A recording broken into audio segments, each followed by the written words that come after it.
What began as whispers around Robert Morris has spiraled into a full-blown crisis, and now, shocking new revelations have pushed the situation into uncharted and terrifying territory. Each day seems to uncover darker details, raising urgent questions about his future, his ministry, and the truth behind the scenes. Could this be the breaking point that changes everything?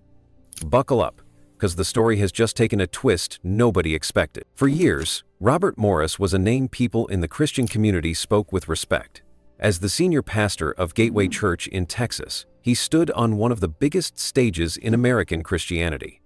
His sermons reached thousands each week, his books sold in Christian bookstores everywhere, and his influence stretched far beyond his congregation.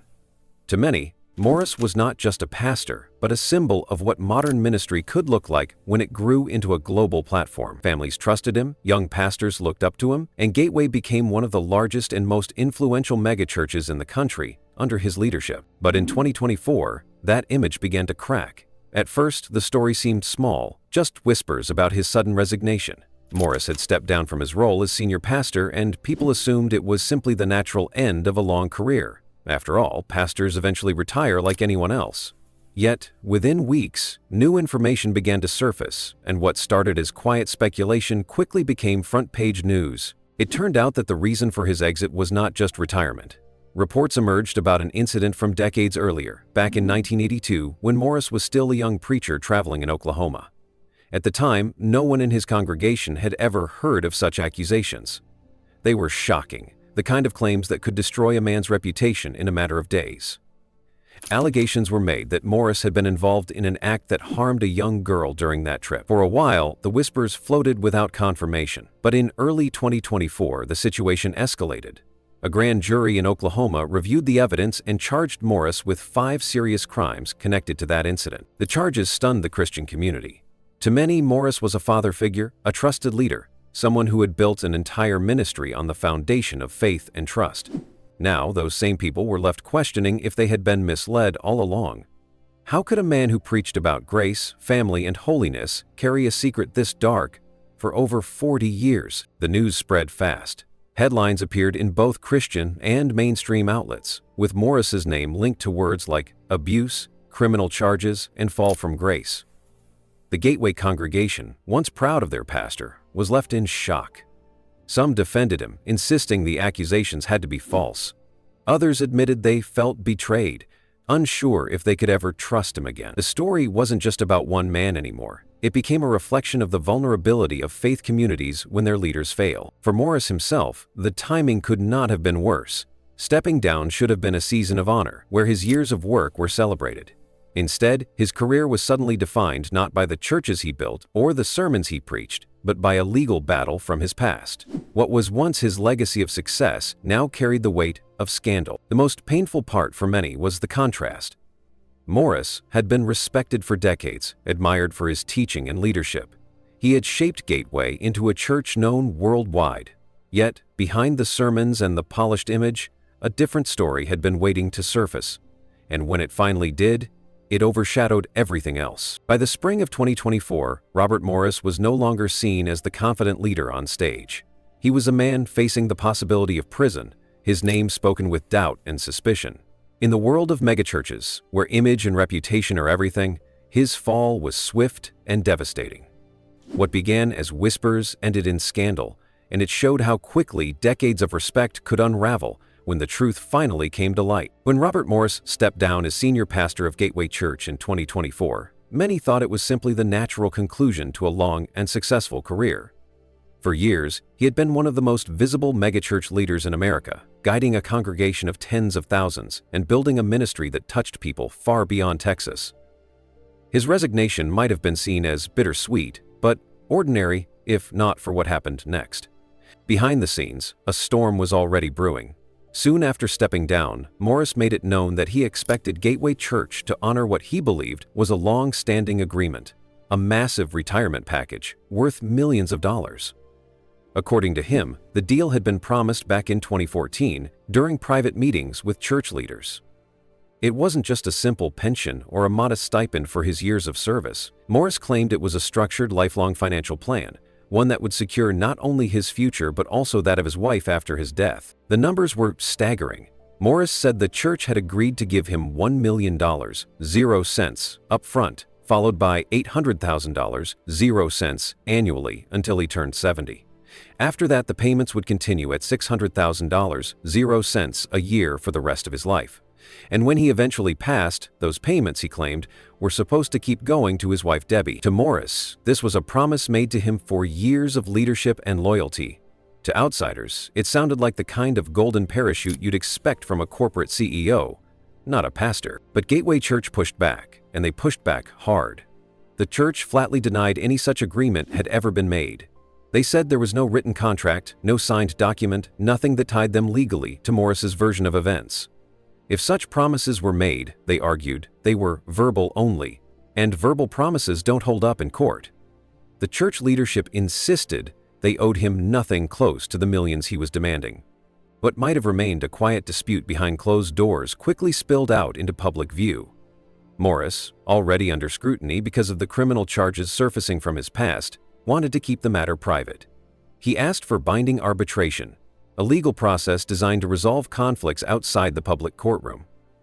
Arbitration is usually quieter, faster, and, most importantly, hidden from the spotlight of the press. For a man already facing headlines about scandals, it made sense. But Gateway refused. They filed to have the case handled in open court, signaling that they wanted transparency. To them, the stakes were too high to be hidden. Millions of dollars from church funds, which came directly from the donations of thousands of members, were potentially on the line. If they agreed to Morris's demands privately, the public might never know the details. And for a church already facing questions about integrity, secrecy wasn't an option anymore. This move by Gateway turned the dispute into something bigger than just money. It became a battle over trust, transparency, and the relationship between spiritual leadership and financial accountability.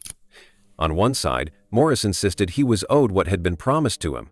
On the other, Gateway's leaders portrayed him as a man demanding unreasonable wealth at the expense of his congregation. As the court filings circulated, the public was shocked at the sums involved. Ordinary church members, many of whom lived modest lives and gave faithfully out of their limited means, learned that their pastor expected millions of dollars in retirement pay. People began to ask, how could a church leader preach humility and service while fighting for a payout larger than most people would ever earn in their lifetime? The optics were damaging. Morris had spent years urging generosity from his followers, teaching that giving to the church was a way to honor God and bless others. Now those same followers discovered that their pastor's financial expectations looked more like a CEO's contract than a minister's modest pension. The disconnect was glaring, and critics pounced on it as proof that megachurch culture had gone too far. Inside Gateway, the tension grew. Some longtime members felt conflicted, torn between loyalty to a pastor who had once guided them and disillusionment with his financial demands. Others were furious, feeling betrayed that the man they trusted to shepherd their community seemed more concerned with securing his fortune than serving his flock. The church's refusal to settle quietly was in many ways a turning point. By insisting on a public trial, Gateway sent a message not just to Morris but to the broader Christian community. They wanted accountability. They wanted the facts laid bare in court for everyone to see. Whether they were motivated by principle or by self-preservation, the result was the same. The world would now watch as one of America's biggest churches battled its own founder over money. For Morris, the fallout was devastating. What could have been a dignified retirement turned into a fight that painted him as greedy and out of touch. Every detail of his demands became fodder for criticism. News outlets ran stories about pastors living in mansions while their congregants struggled to pay bills. Former allies distanced themselves, wary of being associated with the scandal, and so the retirement package became more than just a financial dispute. It became a symbol of something larger, the tension between faith and wealth, between spiritual leadership and personal gain. For Gateway, it was about protecting the church's image and resources. For Morris, it was about what he believed was rightfully his. For the public, it was another reminder that when it comes to megachurches, money often speaks louder than the sermon. In the end, what started as a private agreement in 2014, real or imagined, exploded into one of the most controversial chapters in Gateway Church's history. A pastor once celebrated for building a thriving ministry was now locked in a battle for millions, his reputation crumbling as quickly as his legacy. The battle over retirement millions wasn't just about contracts or promises. It was about trust, betrayal, and the price of mixing ministry with money. For many years, Robert Morris was known as a pastor who preached about generosity, humility, and the importance of living a Christ-centered life. His sermons often emphasized giving, encouraging his congregation to sacrifice for the sake of the church's mission. Thousands responded to those messages, tithing faithfully, donating to building campaigns, and believing they were helping to expand the kingdom of God. Gateway Church grew into one of the largest megachurches in America, with resources and influence few ministries could match. But behind the sermons and the stage lights, another picture was taking shape. A picture that would later come to haunt both Morris and Gateway Church. Even after he stepped down, reports surfaced showing that Morris lived in extraordinary wealth. He owned multiple luxury properties across Texas, some valued in the millions. These weren't modest houses for a retired pastor. They were sprawling estates, ranches, and mansions. The kind of homes more often associated with celebrities and CEOs than spiritual leaders. News outlets began digging, and what they found only deepened the controversy. Morris had been buying and selling real estate for years, profiting from high-value deals that raised questions about how much money he had accumulated during his time as pastor. Some of the homes were worth $7 or $8 million. To ordinary church members, many of whom struggled to pay bills or lived paycheck to paycheck, the numbers were staggering. The backlash came quickly. Critics pointed to the clear gap between what Morris preached and how he lived. On Sunday mornings, he spoke about giving, sacrifice, and the dangers of greed. But during the week, he lived in luxury, moving between properties and enjoying the kind of lifestyle most of his congregation could never dream of. People began to ask hard questions. How could a pastor who spoke so often about humility live so extravagantly? Was the money that church members gave truly being used for ministry, or was it funding a lavish life for their leader? These weren't just whispers among skeptics. Even faithful churchgoers began to feel uneasy. Some had given for years, believing they were supporting missions, outreach, or helping the poor. When they saw reports of Morris's wealth, it felt like a betrayal. They had sacrificed, yet the man they trusted to lead them spiritually seemed to be enjoying all the benefits of their giving while they bore the weight of financial struggle. The contrast was sharp and painful. Morris's luxurious lifestyle became a symbol of everything critics said was wrong with the megachurch model. While church members scraped together their tithes, their pastor appeared to be living like royalty. For many, it was the very opposite of the message of Jesus, who warned about the love of money and modeled a life of humility and service. The scandal over his wealth was amplified by the timing. It broke just as Morris was embroiled in legal battles, first over criminal charges from his past and then over his massive retirement package demands. The headlines painted a damning picture. Not only was he accused of serious crimes, but he was also fighting for millions in retirement benefits while already living in luxury. To outsiders, it looked like greed stacked on top of scandal. To insiders, it felt like their trust had been shattered. The public backlash spread quickly online. Former church members and critics of Gateway took to social media, sharing photos of Morris's properties and questioning how such wealth could ever align with ministry. The story caught the attention of national media, further damaging Gateway's reputation. What had once been one of the country's most respected megachurches was now being dragged into conversations about corruption, greed, and the abuse of power in religious leadership. For Gateway's leadership, the revelations about Morris's lifestyle made an already difficult situation worse. They had to reassure their members that donations were being used responsibly, but the optics were impossible to ignore. Morris wasn't just a former pastor, he was the face of Gateway for decades. His choices reflected on the entire church. And now, the church's reputation for integrity and generosity was overshadowed by images of mansions, luxury cars, and high-end real estate deals. The tension wasn't just external, it was internal too. Many longtime members felt conflicted. They loved their church, they believed in its mission, but they couldn't ignore the growing sense that their leader had failed them. Some left altogether, disillusioned by what they saw as hypocrisy. Others stayed, but with a nagging feeling of doubt, unsure if they could ever fully trust again. The wealth issue became more than just a personal scandal. It became a cultural conversation about the role of money in ministry. For years, megachurches had been criticized for their leaders' lavish lifestyles, from private jets to multi-million-dollar homes. Morris's story fit right into that narrative, fueling debates about whether pastors should live like kings while preaching about sacrifice. What made it even harder to swallow was how open Morris had been about generosity in his sermons.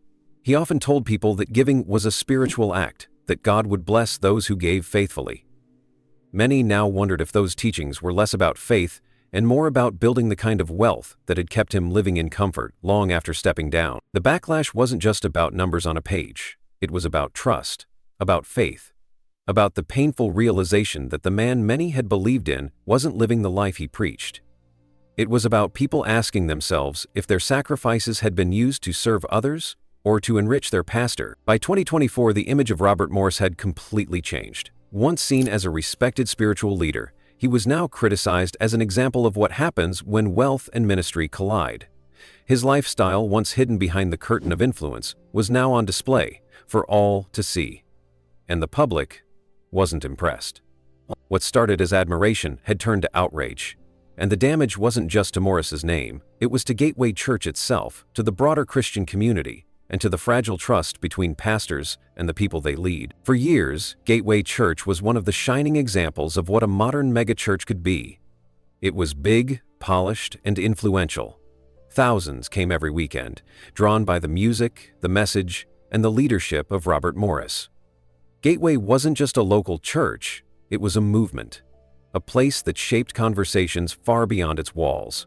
For many, it felt like a safe space, a spiritual home where their giving, their prayers, and their service mattered. But in 2024, that image began to crumble.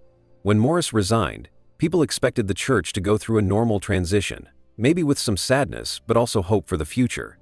Instead, what followed was a tidal wave of scandals, criminal charges, financial battles, and shocking revelations about Morris's personal wealth.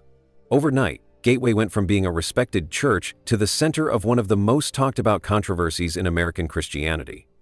The hardest part for Gateway wasn't just the accusations against Morris. It was the impact those accusations had on trust. Members who had been faithful for years suddenly felt like the ground had shifted beneath them. The man they had followed, tithed under, and defended was now accused of crimes from his past and demanding millions in retirement benefits. Worse still, it wasn't just about Morris anymore. People started questioning the church itself. Had the leaders known about the past allegations? Had they quietly supported Morris's lifestyle while encouraging members to give sacrificially? And most importantly, had the church been truly transparent with its finances? These questions echoed through hallways, small groups, and online forums. It wasn't just curiosity, it was anger, confusion, and heartbreak. Church leaders tried to reassure the congregation, making public statements and reminding everyone that Gateway was bigger than one man. But no matter what they said, the damage was already there. For some, trust once broken couldn't be easily repaired. Families who had been at Gateway for decades started leaving. Others stayed, but admitted privately that things didn't feel the same anymore. The financial battle between Morris and Gateway poured gasoline on the fire. Seeing court documents about millions of dollars demanded in retirement benefits left many members stunned. They had given to the church thinking their money was going to missions, outreach, and community projects. Now, they weren't so sure. If the church had promised such large sums to one man, what else was being kept quiet? The leadership's refusal to settle privately and decision to take the case to open court was meant to show transparency. But it also meant the dirty details were out in the open for everyone to see. Headlines about Gateway weren't about worship or ministry anymore. They were about money, scandals, and betrayal. For a church that had built its identity on being a beacon of hope, the public image was devastating. Inside the congregation, emotions were mixed. Some defended Morris to the end, saying the accusations were exaggerated or that the church was wrong to turn against its founder.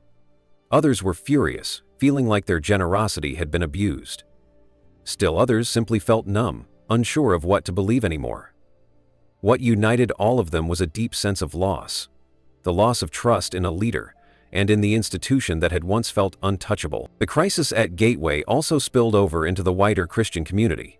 Other churches and pastors watched closely, many of them distancing themselves from Morris and Gateway. Critics of megachurch culture pointed to the scandal as proof that the system itself was broken. Too much money, too much power, and not enough accountability. The story wasn't just about Gateway anymore. It became part of a bigger conversation about faith and leadership in America. As months passed, Gateway's leaders worked to stabilize the church. They emphasized that the mission wasn't over, that the community still mattered, and that the work of God didn't end with one person's failures. But rebuilding trust is harder than keeping it. Every announcement, every financial report, every public statement was now met with suspicion. Members who once gave freely now asked hard questions. Donors who once trusted quietly now demanded transparency. The bond between church and congregation had been fractured. The irony was that Gateway had always prided itself on being different, authentic, transparent, focused on people. But when the scandals hit, it was painted with the same brush as other churches that had fallen into disgrace. In the eyes of many, Gateway became another cautionary tale of what happens when charisma and power go unchecked. For the people inside the church, it wasn't just about headlines, it was personal. They had worshipped there, raised their children there, built friendships there. To watch their church's name dragged through the mud was heartbreaking. The place that had once been their refuge now carried the weight of scandal and shame. By the end of 2024, one thing was clear. Gateway Church's greatest challenge wasn't just financial stability or public image. It was trust. Could the church convince its members and the wider world that it could rise above the failures of its founder? Could it show that it was still about faith and community rather than money and power? Those questions still hang heavy, and for many, the answers are uncertain. The crisis of trust at Gateway isn't just about Robert Morris. It's about what happens when a leader falls and the institution built around him struggles to survive the fallout. It's about the fragile bond between people and the places they give their faith to. And it's about how quickly decades of trust can unravel in the face of scandal.